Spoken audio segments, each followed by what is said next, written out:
Hey YouTube viewers, welcome back to my channel. If you watched my last video, you'll know that I went on a 2-week African camping safari trip in April 2024. Today I wanted to talk to you about the second country that I visited, hot and sunny Botswana.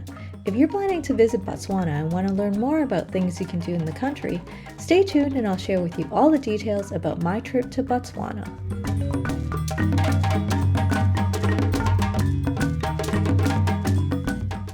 In this video, I'll be talking about the following things: places I visited, food, and accommodations.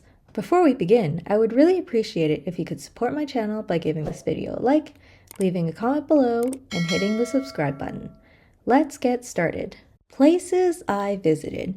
Kama Rhino Sanctuary. The Kama Rhino Sanctuary in Botswana offers a unique and unforgettable wildlife experience. Located in the Kalahari, it is a haven for both black and white rhinos, providing visitors a rare opportunity to see these majestic creatures up close in their natural habitat.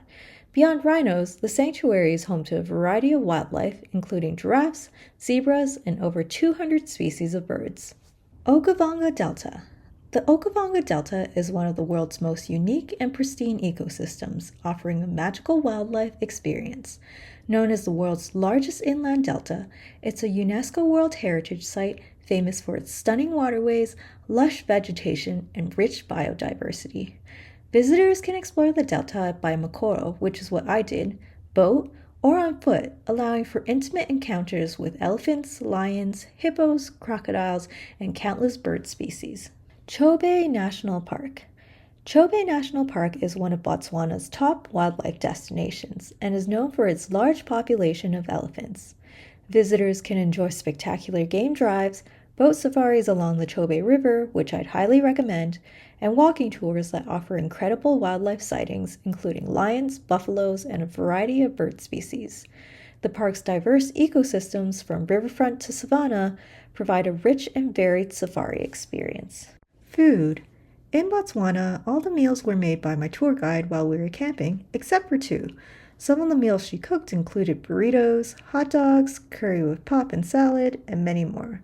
When we stayed at Sidia Riverside Hotel and Phoebe River Safari Lodge campsite, the dinners were not covered, so we ate at the accommodations restaurants. For both meals, I just ordered a regular salmon sandwich and beef wraps with fries.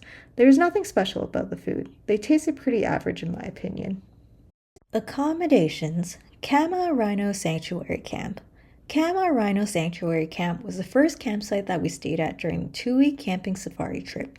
It was a very basic camp that had outdoor toilets and showers.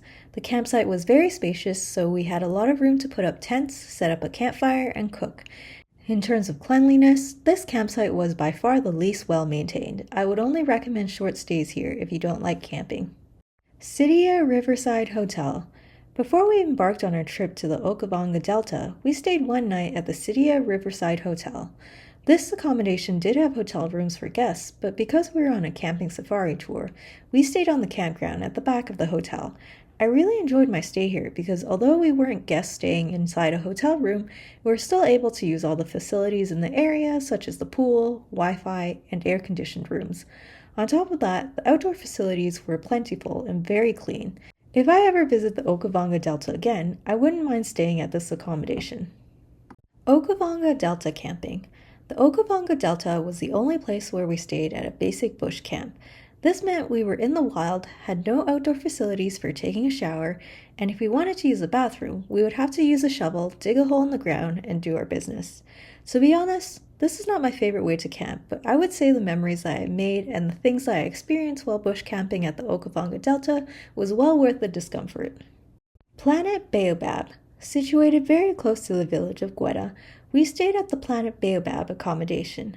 Similar to the Sidia Riverside Hotel, there were rooms that you could choose to stay in, but we camped on the campground instead.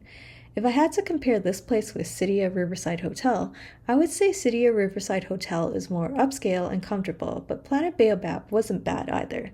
One thing interesting about the Planet Baobab accommodation is that they had baobab, a tree native to Africa, around the area, which added a nice touch to the place. Phoebe River Safari Lodge Campsite. The last accommodation we stayed at before crossing the border to Zimbabwe was the Phoebe River Safari Lodge Campsite. This campsite is right along the Chobe River, which makes it very accessible to join tours such as the Chobe River Sunset Cruise, Chobe National Park Safari Drive, etc. The accommodation itself was decent. Despite the outdoor facilities being far away, they were at least very clean. Also, they had a bar and restaurant right by the campsite, which made it easy to grab food and drinks and also get access to Wi-Fi. And that's a summary of my trip to Botswana. I hope you found this video informative. If you have any questions about Botswana, feel free to leave a comment below. Also, if you like my content, please don't forget to like this video and hit the subscribe button. See you next time!